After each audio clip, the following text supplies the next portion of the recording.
Hi friends, ఇక్కడ కోయట్ ఇంట్లో నేను హ్యాండిల్, హ్యాంగర్ బిగిద్దాం అనేసి వచ్చాననమాట. పని సామాన్లు అనేది అన్నీ లోపల పెట్టేసి నేను తాళాలు అనేది వేసినాను. ఎవరు పాట్‌లాక్ అనేది పగలగొట్టేసి సామాన్లు అన్నీ తీయేశారనమాట. నేను కోయట్ వాళ్ళని అడిగాను, సామాన్లు ఎవరు తీసుకున్నారంటే వాళ్ళు ఏమన్నారంటే, లోపల ఉండే సామాన్లన్నీ మేము బయట పెట్టిచ్చేసాను, ఎవరు పగలగొట్టారో నాకు తెలీదన్నారు. ఇక్కడ పని చేసేదానికి చాలామంది వస్తా ఉంటారు కదా ఫ్రెండ్స్ కోయట్ ఇంట్లో.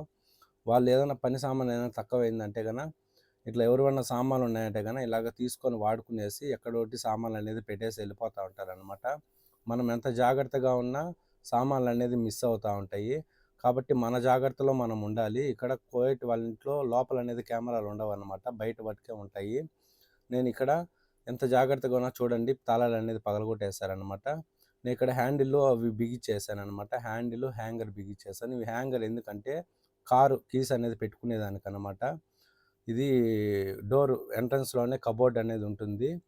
అంటే సీక్రెట్ లాగా ఇలా కీస్ అన్నీ దీంట్లో పెట్టుకుంటారనమాట. ఓకేనా ఫ్రెండ్స్? ఓకే. బాయ్.